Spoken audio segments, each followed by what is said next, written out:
2026-жылдын апрель айында Кыргызстандын Ош шаарында вилла деп аталган мейманкананын эшигинде жөөттөргө жана жаныбарларга мейманканага кирүүгө тыюу салынат деген табличка дүйнөгө тарап кетти. Жана бул жазуу тараган соң Казакстандагы жана Кыргызстандагы Израилдин посольствосу билдирүү жасап, эмнеге бул нерсеге силер жол берип жатасыңар? Бул улуттар арасындагы кастыкка алып келип жататку. Эмне үчүн силер мындай жазууларга жол берип жатасыңар деп Кыргызстандан түшүндүрмө сураган. Кыргызстандын бийлиги, Кыргызстандын Израилдагы посольствосу Израилге түшүндүрүп, биз бул адамды колго алдык, мындай нерсе болбойт, мындай нерсе биздин мыйзамыбызды бузат деп Израилдин алдында түшүндүрүү иштерин жүргүзгөн. Албетте азыркы учурда вилла мейманканасынын ээси ушинтип жазгандыгы үчүн жоопко тартылып жатат. Бул инсанга каршы улуттар аралык кастык үчүн дагы кылмыш иши козголушу мүмкүн. Жана азыркы учурда Кыргызстандын бийлиги бул жазууну бат алып салды жана Израилге түшүндүрмө иштерин жүргүздү. Эми достор, келиңиздер, азыркы учурда Кыргызстан менен Израилдин ортосунда ушундай түшүнбөстүк болуп жаткандыгын баарыбыз көрүп турабыз. Бирок келиңиздер, биз бүгүнкү күндө бир гана Израиль тууралуу кеп кылалы. Болгондо дагы Израилдин мамлекеттик деңгээлдеги мыйзамдары тууралуу кеп кылалы. Бул мыйзамдар көпчүлүк учурда бизди Кыргызстанда эле эмес, бүткүл дүйнө жүзүнө таң калтырып келген. Жана эмне үчүн бул видеону көргөндөн кийин эмне үчүн жөөттөрдү дүйнө жүзүндө көпчүлүгү анча жактырбай келет деген суроого жооп аласыздар. Биз бул жерде бир адамды же болбосо жөөттөрдү ушундай экен деп айтуудан алыспыз. Болгону биз Израилдеги мыйзамдары тууралуу кеп кылып кетебиз. Жана бул мыйзамдар эмне үчүн башка өлкөлөрдө жок, бир эле Израилде бар деген суроого дагы жооп берүүгө аракет кылабыз. Азыр Кыргызстандагы окуя дүйнөлүк кылмыш катары катталды. Кыргызстандын бийлиги Израилдин алдында түшүндүрмө иштерин жүргүздү. Кыргызстан бир эле Израилге ушундай алсыздыгын көргөзүп, Израилге түшүндүрүү иштерин жүргүзгөн жок достор. Бул жерде Кыргызстан бүткүл дүйнө жүзүнө мына биздин өлкөдө мындай эл аралык кастыкка мыйзамдарыбыз жол бербейт. Биз мыйзамдуу өлкөбүз. Биз башка улуттагы элдерди эч качан кемсинтпейбиз дегенсип, дүйнө жүзүндө Кыргызстан өзүнүн демократиялуу өлкө экендигини дал ушул жол менен көргөзө алды. Израилдин негизги мыйзамына токтололу. Бул мыйзам жакында эле 2018-жылы кабыл алынган. Бул мыйзам кандай дей турган болсоңуздар, Израиль мамлекети бир гана жөөттөр үчүн деген мыйзам. Демек, эч качан эгерде сен Израилде туулуп, Израилдин паспортуна ээ болсоң да, бирок жүзүң эле кыргыз же араб же башка улут боло турган болсо, сен эч качан Израилди мына бул менин өлкөм деп айта албайсың. Израиль өлкөсү бир гана жөөттөр үчүн деген мыйзамы жада калса Израилдин конституциясында жазылган. Эч кайсыл чет өлкөдөн барган инсан же болбосо ал жерде туулуп өскөн, Израилдин паспортуна Израилдин жарандыгы бар болгон адамдагы эгерде ал жөөт болбогон болсо, анда бул адам эч качан Израилди менин өлкөм деп айта албайт. Анткени Израиль бир гана жөөттөрдүн өлкөсү. Израиль бир гана жөөттөр үчүн. Желек, гимн жана мамлекеттик майрамдардын баары бир гана жөөттөргө тиешелүү. Бул жерде Израилдик жараны бар, бирок улуту башка болгон араб христианын элдер дагы жашап келет. Алардын пайызы 20%га жетет. Бул Израилдеги калктын 2 миллиону дал ушул башка улуттагы элдер, бирок Израилдин жарандыгы бар деген адамдар. Бирок булардын укугу желекти, гимнди же болбосо майрамдарды өзгөртүүгө укугу жок. Башкача айтканда, башка өлкө жашай турган өлкөсү жок, башка жарандыгы жок. Алар Израилдин жараны, бирок ошол эле учурда Израиль алардын өлкөсү эмес. Израиль бул жөөттөр үчүн. Ушул эле мыйзамдын негизинде дүйнө жүзүндөгү бардык жөөттөр Израилге келип жарандык алса болот. Бирок ошол эле учурда Израиль жергесинде, азыркы Израиль бастырып алган жерлердеги ошол жерде туулуп өскөн алардын чоң ата чоң энелери баары ошол жердик болсо дагы Израиль убагында бастырып алган. Бирок аларга жарандык берген учурда дагы алар эч качан Израилдин жараны катары эсептелбейт. Башкача айтканда, алар үчүн эмес Израиль өлкөсү. Демек, дал ушул мыйзамдын негизинде дүйнө жүзүндөгү бардык жөөттөр келип Израилге жаран болуп, Израилди менин өлкөм дей алат. Ошол эле учурда ошол жерде жүздөгөн жылдар бою ата бабалары менен жашап келген адамдар дагы Израилдин жарандары боло албайт. Эгерде Кыргызстанда бир эле ишкер ушинтип жөөттөрдү кемсинтип жөөттөргө кирүүгө тыюу салабыз деп жазып койгон болсо, Израилде болсо ушул жердеги туулуп өскөн адамдарды дагы өздөрүнүн эли катары кабыл албайт. Алар ар дайым экинчи сорттогу адамдар болуп калат. Алардын ушундай мамлекеттин нугуну өзгөртүүгө дагы укуктары жок бойдон кала берет. Рейстерден чыгуу татаал процесс эмес. Урматтуу мекендештер, рейстерден чыгуу татаал процесс эмес. Орусия Федерациясынын аймагында миграциялык мыйзам бузуулардан улам көзөмөлдөөчү рейстерге түшүп калган кыргызстандыктарга укуктук абалын оңдоого акыркы мүмкүнчүлүк берилген. Документтерди тактап толуктап албасаңыздар чоң айып пул салынып жатат. Андыктан документтерди мыйзам чегинде текшертип жасатып алыңыздар. Бул тизмеге кирип калгандар жумуштан, окуудан, керек болсо банк картасынан ажырап калышы мүмкүн. Рейстерден чыгуу үчүн кадамдар: аймактык миграция бөлүмүнө кайрылып, тизмеге түшүү себебин тактоо, медициналык текшерүүдөн өтүү, эмгек келишимин түзүү, миграциялык карта жана каттоо мөөнөтүн узартуу, кемчиликтери бар документтер үчүн айып пул төлөө. Документтерин мыйзамдаштырбаган жарандар Орусиядан депортацияланат. Толук маалымат алуу үчүн +7 903 121 77 45 WhatsApp номерине кайрылыңыздар. Эми достор, дүйнө жүзү боюнча салыштырып кетели. Балким арабызда жөөттөр туура кылат да. Израиль жөөттөр үчүн болушу керек. Кыргызстан кыргыздар үчүн болушу керек. Россия орустар үчүн болушу керек дегендер дагы арабызда болушу мүмкүн. Бирок Кыргызстандан, Орусиядан жана башка өлкөлөрдөн Израиль эмнеси менен айырмаланып турат дей турган болсок, мисалга ала турган болсок, Орусияда орус жаранны алган адам, алардын орустар менен укугу бирдей болот. Алар бирдей добуш берет. Алар өлкөдө жада калса чоң жумуштарда иштеп, Россия менин өлкөм деп айтканга чейин бар. Бул жерде эгерде инсанда жарандык боло турган болсо, ал башкалар менен укугу бирдей болот. Мисалы Кыргызстанда деле ушундай. Кыргызстанда ар дайым кыргыздар жогору турсун деген эч кандай мыйзам жок. Кыргызстанда эгерде Кыргызстандын жарандыгы боло турган инсан болсо, ал кыргыз болобу, өзбек жараны болобу же тажик жараны болобу, алардын баарынын укугу бирдей болот. Анткени бир эле Кыргызстанда эмес, бүткүл дүйнө жүзүндөгү башка өлкөлөрдө дал ушул жарандык көптөгөн ролду чечип, эгерде кимде жарандык боло турган болсо, алар үчүн өлкө баарына бирдей. Алар баардыгы биригип өлкөнүн жараны деп келишет. Израилде болсо такыр башкача. Эгерде сенде жарандыгың болсо дагы, бирок сенин улутуң башка боло турган болсо, анда сен ар дайым экинчи сорт адам бойдон кала бересиң. Израиль бир гана Израилдин жарандыгын алган адамдар үчүн эмес, Израиль бир гана жөөттөр үчүн деген мыйзамы бүгүн бир эле бизде эмес, бүткүл дүйнө жүзүнө таң калтырып келет. Жана бүткүл дүйнө жүзү дал ошол себептен Израилди сындап келишет. Эми бул жөн эле мыйзам болуп, бирок иш жүзүндө башка улуттун элдерине көп деле кысым жаратпай кала бергенде көпчүлүгү унчукпай калышы мүмкүн эле. Бирок практика жүзүндө карай турган болсок, Израилдеги израилдик жараны бар болуп туруп, бирок укугу башкаларга караганда, укугу ошол эле жөөттөргө караганда өтө эле аз экендигини биз байкасак болот. Мисалы Израилде буга чейин ушундай бир айылдар болгон, ал айылда бир гана жөөттөр жашап келишкен. 500ге чейин үй бүлө жөөттөр жашаган. Ал жака арабтарды эч качан киргизген эмес, башка улуттун элдерини киргизген эмес.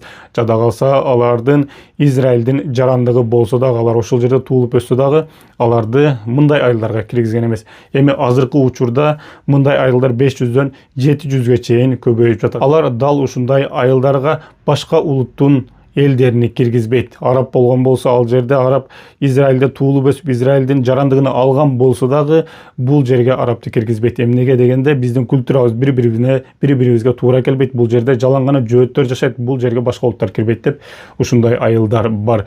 Мисалы Кыргызстанда бир эле жаран ушинтип өзүнүн мейманканасына жөөттөргө тыюу салынган деп кое турган болсо, бул жерде мамлекеттик деңгээлде мыйзамдар чегинде башка улуттун элдерин ушундай айылдарга киргизбей койгон мыйзамдары бар. Ишуим деп аталган мындай жабык коомдор бир эле даана болсо мейли, бирок Израилде азыркы учурда жалаң гана жөөттөр жашаган айылдар 100дөн ашат. Демек, 100дөгөн айылдарга башка улуттун элдери эч качан кире албайт. Мындай айылдар бир гана жөөттөр үчүн, жана мындай айылдарга мамлекет тарабынан өтө чоң колдоолор болот. Мындай айылдагы мектептерге, башка мектептерге караганда дагы мамлекет тарабынан колдоолор көп болот.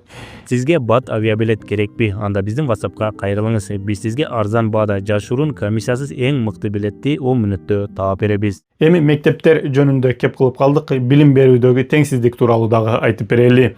Израиль бүгүнкү күндө эмнеси менен таң калтырат дей турган болсок, бул жерде жада калса мектептеги жаш балдарды садигинен баштап бөлүп жөөттөр менен мусулмандардын балдарыны башка окутуп келишет. Анткени Израилдин бийлигинин айтуусу боюнча бул жерде эки элдин культурасы такыр бири-бирине туура келбегендиги үчүн ал жерде жада калса жарандыгы болсо дагы араб эли болуп туруп, бирок ал адам эч качан Арабияда же башка араб өлкөлөрүндө жашаган эмес. Анын туулган жери Израиль болуп, Израилдин жарандыгы болсо дагы ал эч качан жөөттөр менен биргеликте өзүнүн баласыны жада калса садикте, мектепте окута албайт. Демек Израилде бүгүнкү күндө ушундай 20% эли башка улуттун элдери болсо дагы, алардын жарандыгы болсо дагы, алар эч качан бирге билим алышпайт. Израилдеги жөөттөрдүн балдары ар дайым өзүнчө билим алып келишет. Жана албетте алар билим алган мектептерге мамлекет тарабынан көптөгөн колдоолор болот. Алардын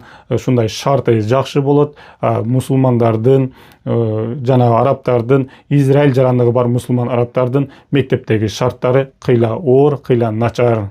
Мисалга, биз көпчүлүгүбүз Орусияны жаман көрөбүз. Орусия биздин жаш балдарга тыюу салып жатат деп, бирок биздин Орусияда жаш балдарыбыз жада калса мигранттын баласы болуп туруп, Кыргызстандын жарандыгы болуп туруп, балаңызда да Кыргызстан жарандыгы болуп туруп, Орусияда сиз өзүңүздүн балаңызды ушундай мектептерде окутсаңыз болот. Эгерде Орусия жергесинде туруп сиздин жарандыгыңыз Орусиянын жарандыгы болуп, балаңыз жарандыгы Орусиянын жарандыгы болгон болсо, анда сиз эч бир көйгөйсүз орустар менен биргеликте мектептерде балаңызга билим берсеңиз болот. Израилде мындай нерсе такыр жок. Израилде жөөттөр үчүн башка мектеп жана башка улуттар үчүн башка мектеп болуп келет. Эми Израилдеги кош стандарттарга токтолуп кетели. 1967 жылы Израиль чыгыш Иерусалимди бастырып алган. Ал жерде көптөгөн мусулман элдери болгон. Ал жерде көптөгөн арабтар болгон.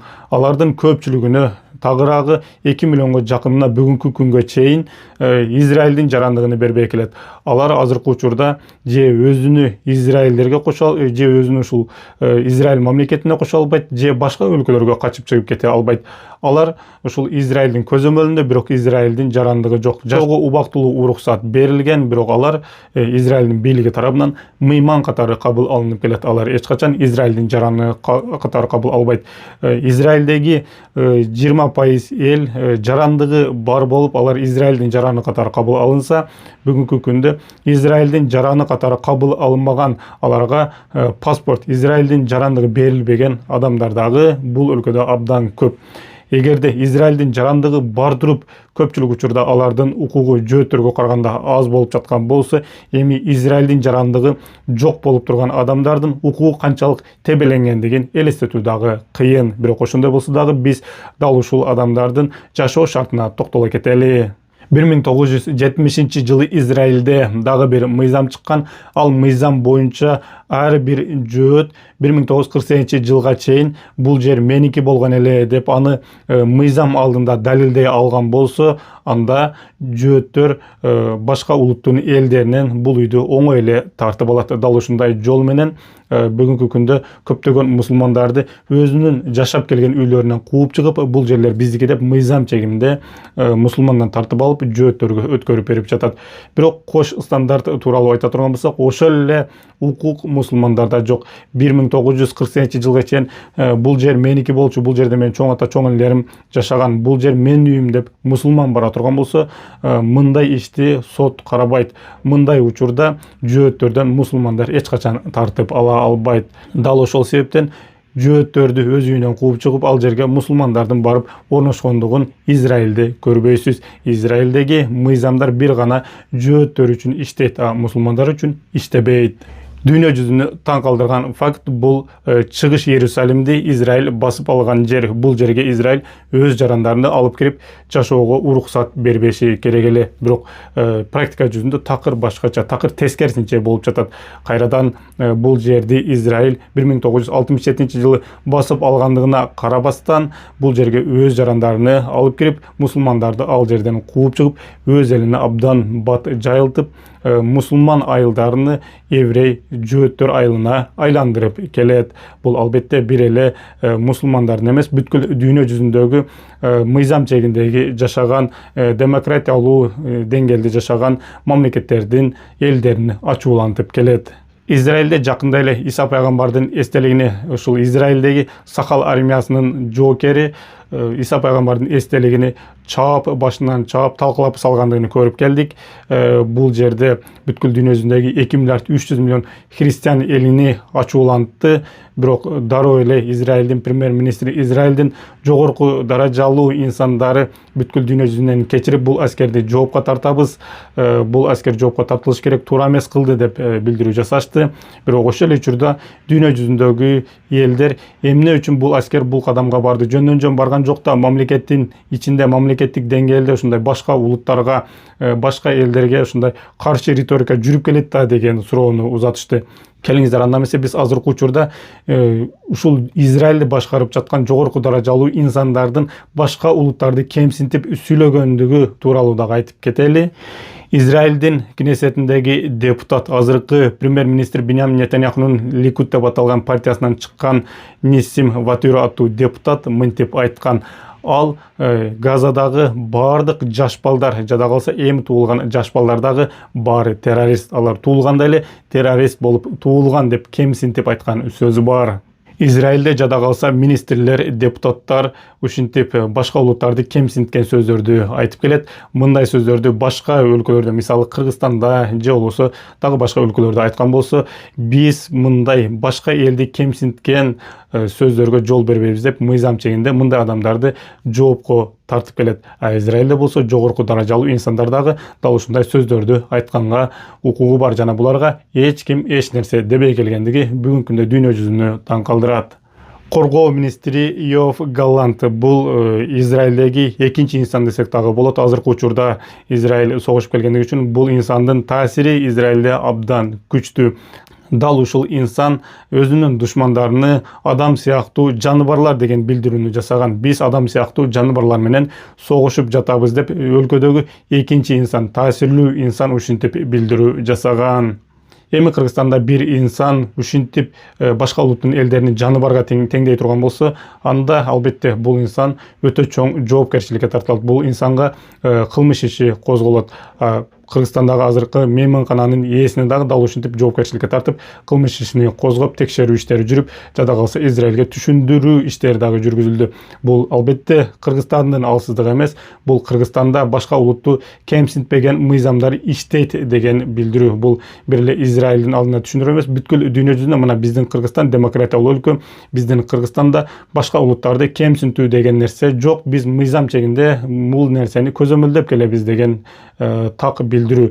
Ошол эле нерсе Израилде бүгүнкү күндө иштебейт. Израилде жада калса жогорку даражалуу инсандар дагы башка өлкөлөрдүн элдерини, башка улуттарды ар дайым кемсинтип келет. Мамлекеттик деңгээлде системдүү түрдө ар дайым жөөттөрдүн укугуна биринчи орунга коюп келип, жада калса Израиль мамлекетин дагы бул бир гана жөөттөрдүн мамлекети деген мыйзамды 2018-жылы кабыл алып олтурат.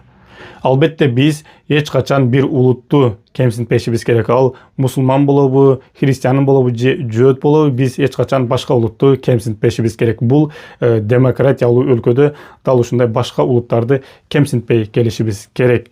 Бирок ошол эле учурда Израилдин мамлекети муну мамлекеттик деңгээлде кылып келет. Кыргызстанда жөөттөрдү кемсинтип, жөөттөргө жана жаныбарларга ушул мейманканага кирүүгө тыюу салынат деген жазуу үчүн мындай адамдар бат жазага тартылса, Израиль мамлекеттик деңгээлде мыйзамдарды чыгарып, башка улуттардын элдерин кемсинтип келсе дагы эмнегедир жазага тартылбай келет. Достор, бул тууралуу сиздер эмне деп ойлойсуздар? Бул Израилдеги мыйзамдар сизди таң калтырдыбы? Комментарийге өз оюңузду жазып калтырыңыздар. Жана дагы кандай видеолорду чыгаралы, аны да комментарийге жазып калтырыңыздар. Сиздер менен Бекиш Шамиров болду. Кийинки видеодон көрүшкөнгө чейин аман туруңуздар жана бул видеого сөзсүз бир лайк коюп колдоп кетүүнү унутпаңыздар.